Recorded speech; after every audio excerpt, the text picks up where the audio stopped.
And right now, flight reductions across the country creating delays and frustrating passengers. Houston is home to two of the airports impacted because of this government shutdown. But today we are hearing from travelers all over, feeling the pain even when their flights are not canceled. Yeah, issues starting early with long lines and delays piling up across the country.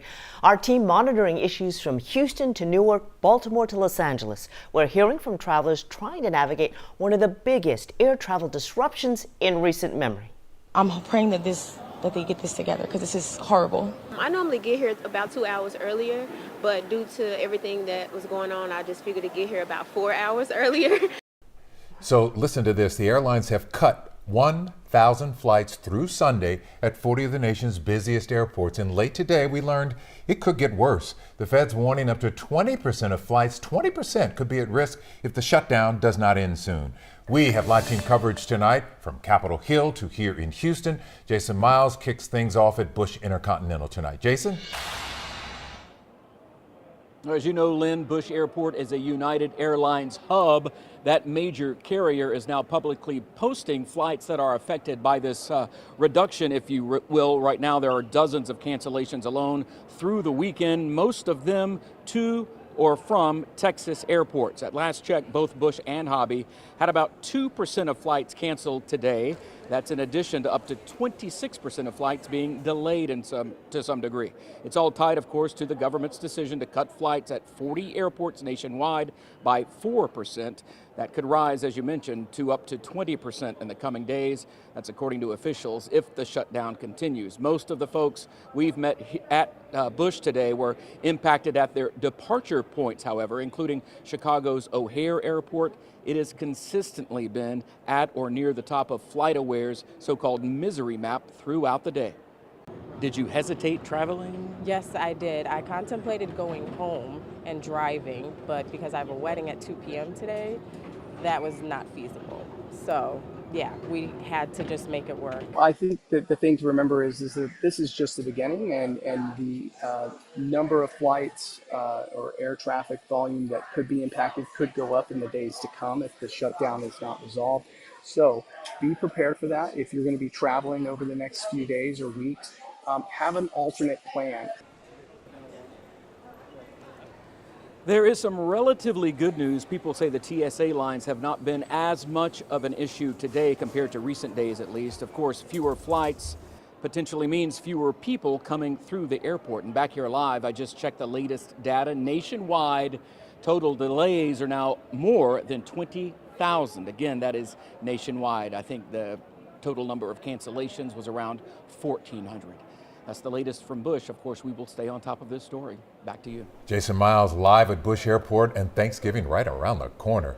Things likely to get worse if the shutdown drags on. Delays and cancellations could spread to other regional airports. So what was flying been like, or has it been like, across the Lone Star State? Janelle Fort with our sister station WFAA spent the day flying across Texas, seeing the impact of these cuts firsthand. If you were with us the last hour, she was delayed in Dallas while trying to get here to Houston. We just landed at Bush Intercontinental Airport in Houston. Despite leaving about 40 minutes late, we only arrived about 8 minutes behind schedule. So we made up quite a bit of time in the air. I just checked my next flight. Looks like it's leaving on time. This one said it was leaving on time too, so we'll just have to keep watching that. I'm about to go out of airport security, meet with a reporter from our sister station here in Houston at KHOU, and then I'm going to go through security here in Bush and see what that experience is like. As we know, the experience at DFW Airport was pretty much a breeze, so hopefully it will be the same thing here in Houston. All right, we will find out. And from Houston to Washington, D.C., today's air travel frustrations, of course, a result of weeks of a deadlock over the government shutdown. Erica Brown live at the Capitol tonight.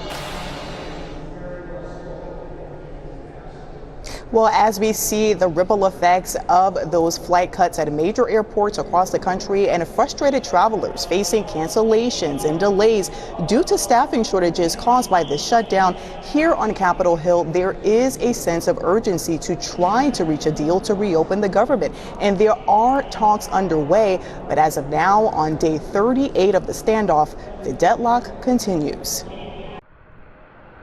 The government shutdown put the brakes on hundreds of flights today. The FAA says a heavy buildup of air traffic combined with the pressure of long hours and missed paychecks is making the skies less safe. We have more complaints from pilots about stress from air traffic controllers and more complaints about the lack of responsiveness from controllers. There are complaints from travelers on the ground as well. And we were forced to lose our connection flight, and the next flight available was this morning, so we had to stay overnight at the hotel at the airport last night in Houston. Lawmakers remain at an impasse to reopen the government, and President Trump dismissed the idea of working with Democrats to find a compromise. If the filibuster is not terminated, then we will be in a slog with the Democrats, and very little for either party will be done. Senate Majority Leader John Thune says he expects the Senate to work through the weekend to try to end the shutdown, something they haven't done yet during this 38-day stalemate. Now today, Democrats in the Senate offered their own counter-proposal to reopen the government that includes extensions to those health care subsidies that they have been pushing for from the beginning. But Republicans called that plan a non-starter as this deadlock continues. Lee Sherman, back to you. That is not good news. Erica Brown in Washington tonight. Thank you. In our coverage just getting started, coming up at 6, how does Houston to Dallas by luxury bus sound? How much will that cost you? Ron Trevino helping you find an alternative to flying if that just sounds too iffy these days. All of that's coming up at 6 o'clock on KHOU 11 News and KHOU 11+. And if you are flying, we have everything you need to know, including the growing list of flights already canceled through the weekend. Here's what you do. Text that word, FLIGHT, to 713-526-1111.